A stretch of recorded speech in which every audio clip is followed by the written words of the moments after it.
Now, if you would pardon me, I need to set the tone right for this video because this video is very important. Let me ask you a few questions. Do you want to beat the person you've never beaten before? Do you want to improve your service game? Do you want people coming to you and asking you, where did you get that serve from? Do you want to earn more points?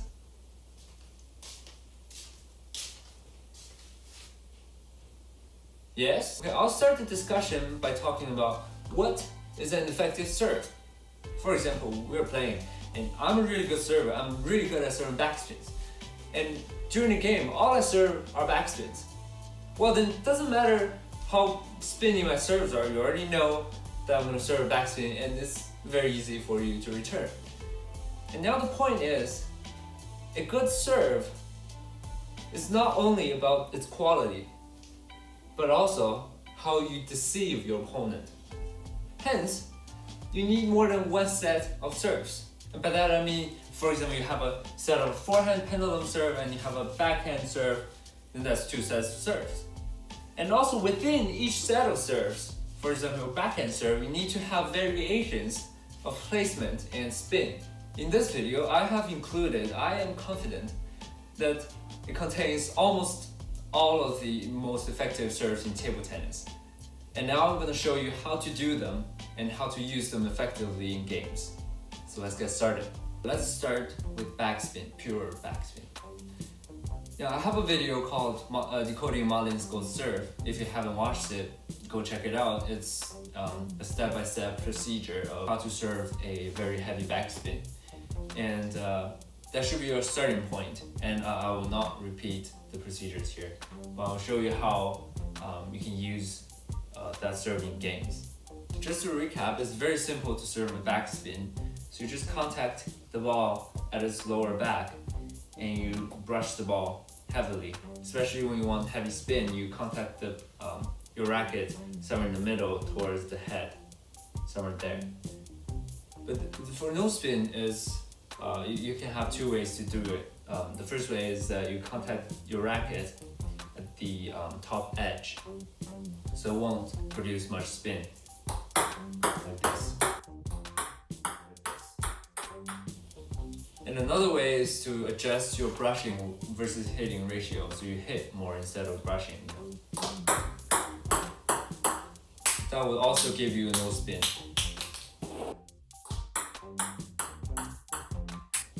So find this very effective in games. So if you have two serves, and the first one you put heavy backspin on it, and then the next one you use the same motion to produce a no spin serve. Backspin. That's a no spin. It's usually pretty misleading. So like this. This is the backspin, and that's a no spin. Okay, so now other than spin, placement is also very important. There are three very effective placements. First, forehand short, backhand short, and another long one to backhand. Now, at least 90% of the times you have to serve short. And this one will serve like a surprise attack, and if they fall into a trap, they might push back and there's your chance to attack. So now you have a lot of variations. You have three placements and two spins. And then you can mess those around, and variety is the key. So I think Jun Mizutani does this serve very often and very well. 1ポイント差まで詰め寄りました。浮いたチャンスボール、水野進出です。下回転。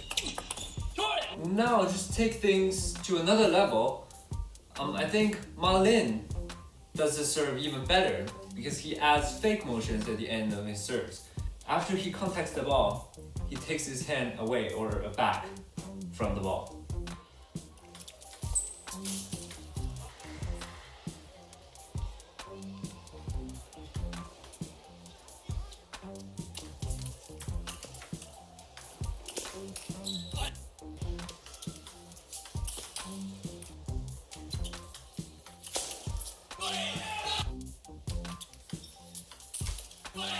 And it's just that brief moment that he contacts the ball, and it's very hard for us to see how much spin he's putting on. So he takes it immediately after.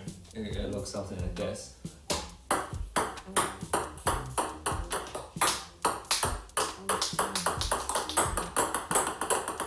Did you see which one's backspin, which one's no spin? Yes.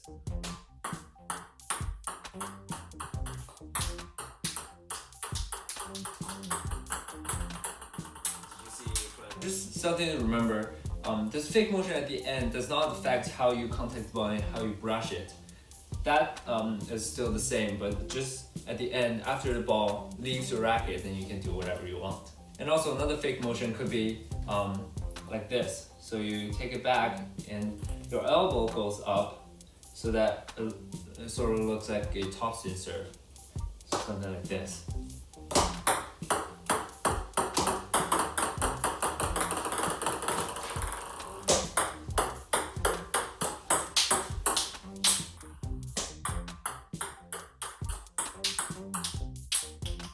Anyways, there's no restrictions and you can create your own fake motions and see if you can fool your opponent. For this backspin serve, it's really comfortable for you to use your forehand to attack the next ball.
Now let's move on to hook serve, and some people call it punch serve.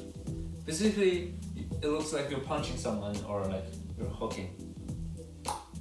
First, how do you do it?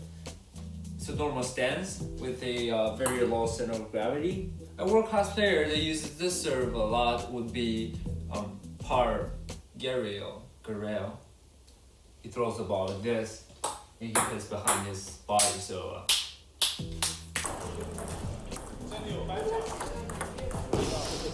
Kicked.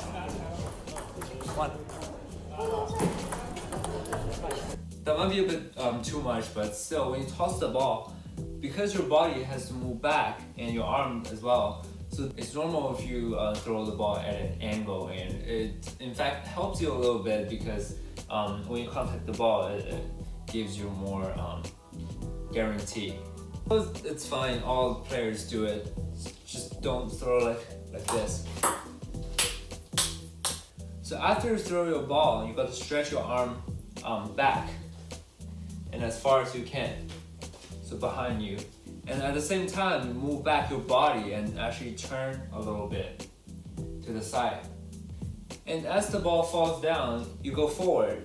And here, it's not necessarily only a punching motion, it's more like a hook. You're drawing an arc here.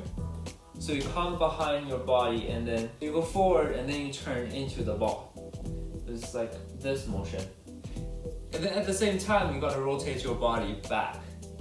So this part is very important.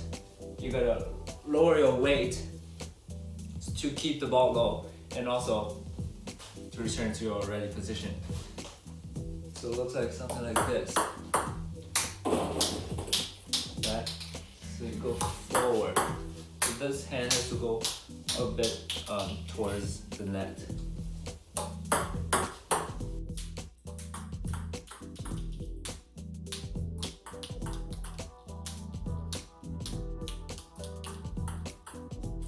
Now, it's mainly these three fingers, 1, 2, 3, these three putting the force on the racket.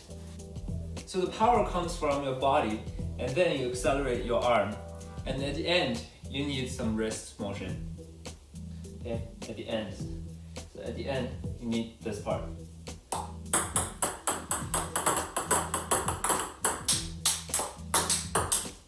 So basically that's how you do it. And now, let's talk about spin.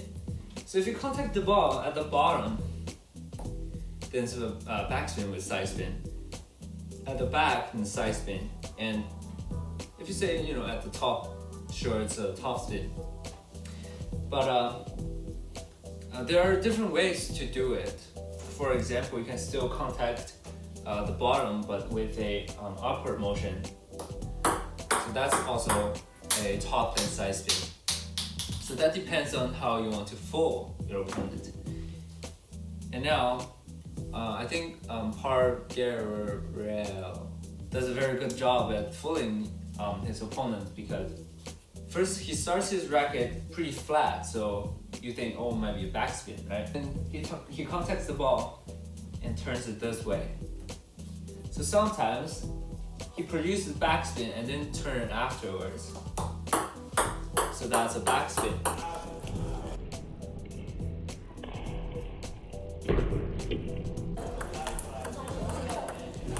And sometimes he contacts at the top of the racket, and during this motion, he rubs it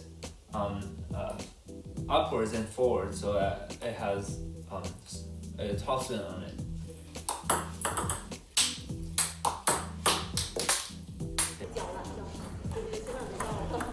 Oh, yeah.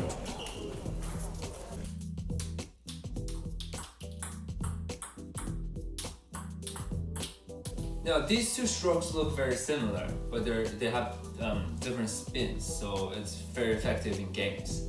And of course, there are other ways to do it. For example, you can keep your racket pretty vertical, and then when you do backspin, you punch it down. And when you do topspin, you can also do a fake motion of going down.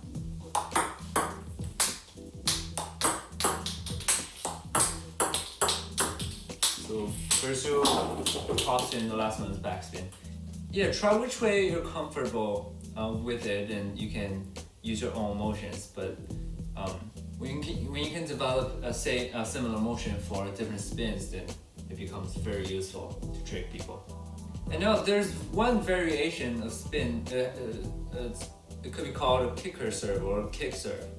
So basically, it's once it lands on the other side of the table, it accelerates in a certain direction. And usually it's when the ball has heavy topspin and it just jumps towards your opponent and towards the racket. And that's why a lot of times you see some players, when they receive the serve, they want to loop it, but hits the edge or they just miss the ball.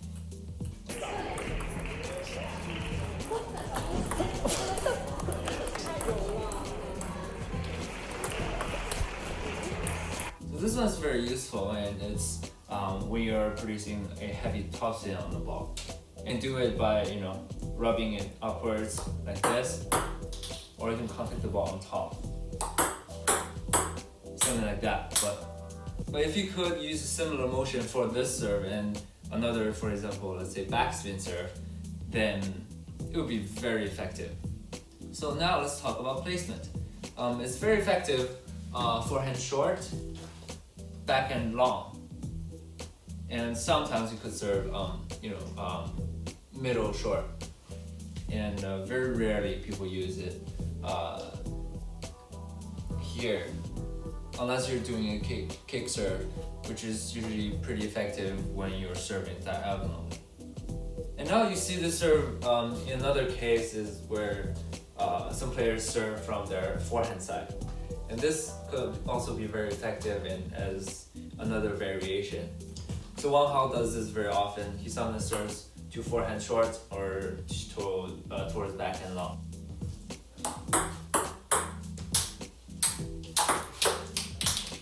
From the forehand side of the table.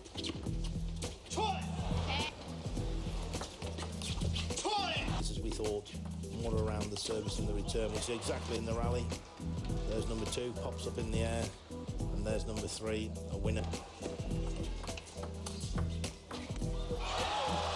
4 championship points saved, 1 remains. Zhang Yang from the forehand side. Oh, serve.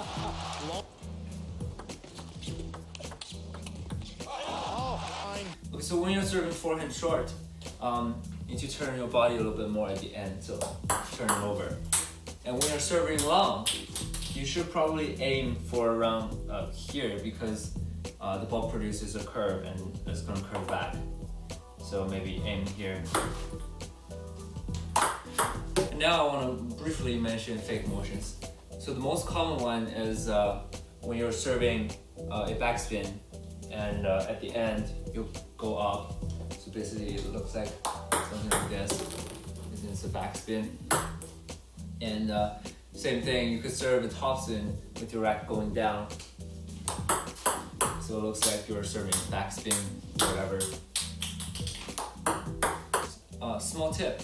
So for this serve, it's usually easier for you to stand somewhere in the middle and to attack using backhand, both backhand and forehand.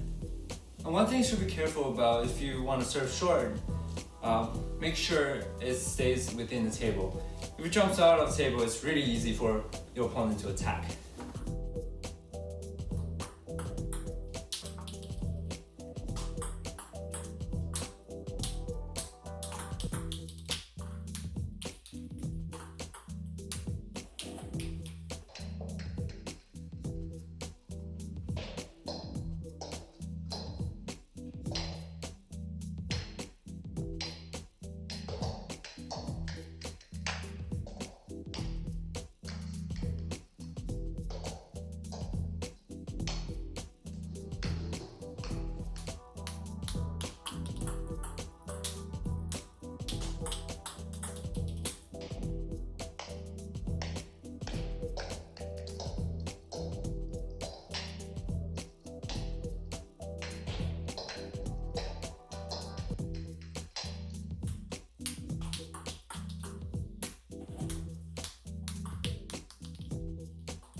Now the reverse pendulum serve.